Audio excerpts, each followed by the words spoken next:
Hello friends, કેમ છો? આજે આપણે બનાવીશું મુંબઈના ફેમસ વડાપાઉં। તો બહાર જેવા ચટાકેદાર વડાપાઉં ઘરે બનાવવા ખૂબ જ સરળ છે। તો ચાલો ટેસ્ટી વડાપાઉંની રેસીપી જોઈ લઈએ। વડાપાઉં બનાવવા માટે પહેલાં આપણે તેનું ખીરું બનાવી લઈએ। ખીરું બનાવવા માટે 1 કપ ચણાની દાળનો લોટ લીધો છે। વજનમાં જુઓ તો તે 100 ગ્રામ જેટલો છે। સાથે તેમાં 2 ચમચી જેટલો ચોખાનો લોટ ઉમેરીશું। ચોખાનો લોટ ઉમેરવાથી વડાની ઉપરનું પડ એકદમ સરસ ક્રિસ્પી બનશે। પછી તેમાં અડધી ચમચી મીઠું અને 1/4 ટેબલસ્પૂન લાલ મરચું પાવડર નાખીશું। તમે લાલ મરચું તમારા ટેસ્ટ પ્રમાણે વધુ ઓછું કરી શકો છો। સાથે જ તેમાં 1/4 ટેબલસ્પૂન હળદર નાખીશું। હવે આપણે તેમાં થોડું પાણી નાખીને ખીરું બનાવી લઈશું। આ ખીરું આપણે થોડું ઘટ રાખીશું, એટલે કે બટાકાવડા માટે ખીરું કરીએ છીએ તેના કરતાં થોડું ઘાટું રાખવાનું। લમ્સ કે ગાંઠા ના રહે તે રીતનું ખીરું બનાવવાનું। ખીરું વધારે પતલું ના થઈ જાય તેનું ખાસ ધ્યાન રાખવાનું। આ રીતે થોડું પાણી નાખીને જ ખીરું તૈયાર કરવાનું।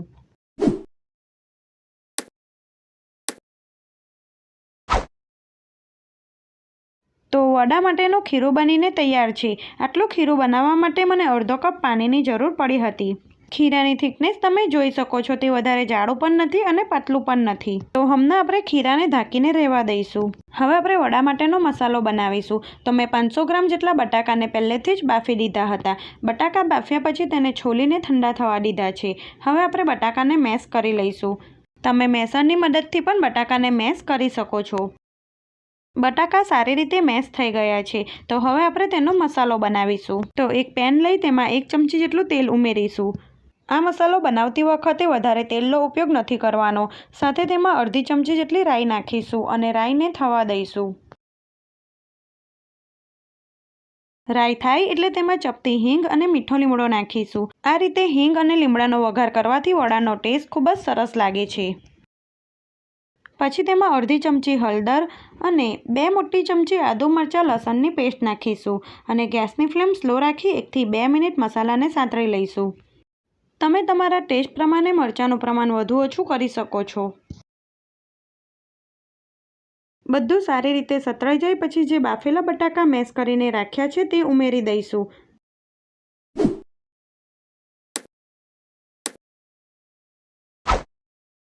અને પહેલાં બટાકાને સારી રીતે મિક્સ કરી દઈશું। ફ્રેન્ડ્સ, તમને મારી રેસીપી સારી લાગે તો આવી જ બીજી નવી રેસીપી જોવા માટે મારી ચેનલને સબસ્ક્રાઈબ કરજો।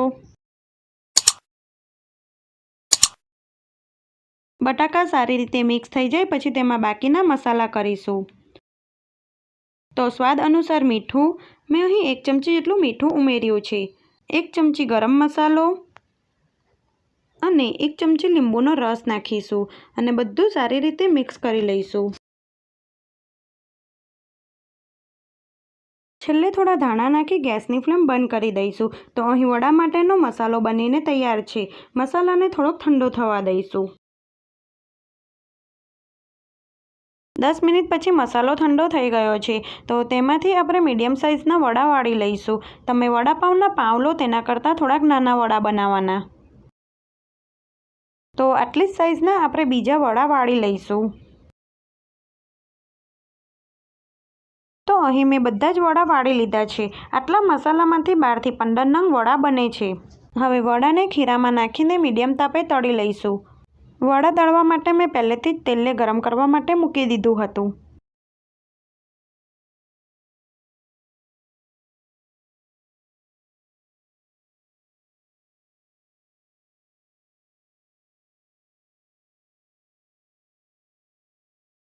વડાને ફેરવવામાં ઉતાવળ નહીં કરવાની।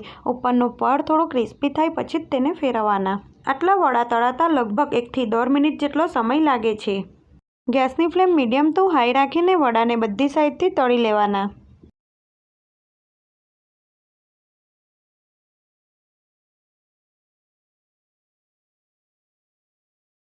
વડા તળાઈ ગયા છે। તો વડામાંથી વધારાનું તેલ નિતારીને તેને પ્લેટમાં લઈ લઈશું અને તમે જોઈ શકો છો વડાની ઉપરનું પડ ક્રિસ્પી થયું છે। તો આ જ રીતે આપણે બીજા વડા તળી લઈશું। હવે આપણે વડા સાથે ખવાતી મરચાંની પટ્ટીને પણ ખીરાવાળી કરીને તળી લઈશું। મેં અહીં 2 થી 3 જેટલા મોડા મરચાંને પહેલેથી જ લાંબી ચિપ્સમાં કટ કરી લીધા હતા। આ રીતે તમે મરચાંની ચિપ્સને તળશો તો તે એકદમ સરસ છૂટી અને ક્રિસ્પી તળાશે। અહીં ગેસની ફ્લેમ મીડિયમ રાખવાની છે। આ રીતે મરચાંની ચિપ્સ બનાવીને તમે કોઈપણ ભજીયા સાથે સર્વ કરી શકો છો। આટલી મરચાંની ચિપ્સને તરાતા લગભગ 2 થી 3 મિનિટ જેટલો સમય લાગે છે।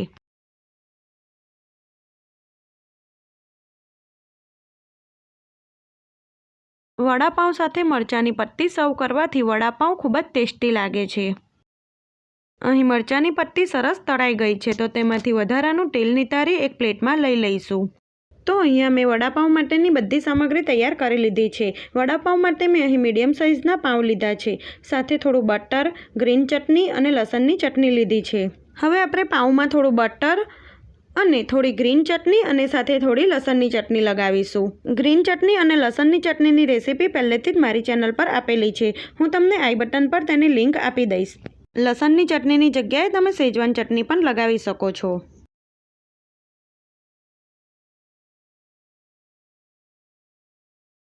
હવે વચ્ચે વડું મૂકી પાઉંને શેકી લઈશું। મેં તવીને પહેલેથી જ ગરમ કરવા માટે મૂકી દીધી હતી। હવે થોડું બટર નાખી વડાપાઉંને બંને સાઈડથી શેકી લઈશું। ઉપરથી પાઉં થોડું ક્રિસ્પી થાય ત્યાં સુધી આપણે શેકવાનું છે। તમે બધી સામગ્રી પહેલેથી તૈયાર કરીને રાખો તો વડાપાઉં બનાવવામાં ખૂબ જ ઓછો સમય લાગે છે। અહીં આપણું એકદમ સરસ વડાપાઉં શેકાઈ ગયું છે, તેને પ્લેટમાં સર્વ કરી લઈશું। આ જ રીતે આપણે બીજા વડાપાઉં પણ બનાવી લઈશું। વડાપાઉંને ગ્રીન ચટણી, કેચઅપ અને મરચાંની પટ્ટી સાથે સર્વ કરીશું તો બહાર જેવા એકદમ ટેસ્ટી વડાપાઉં બનીને બિલકુલ તૈયાર છે। તમે એક વખત આ રેસીપી જરૂર ટ્રાય કરજો। રેસીપી સારી લાગે તો મારી ચેનલને સબસ્ક્રાઈબ કરજો। Thanks for watching.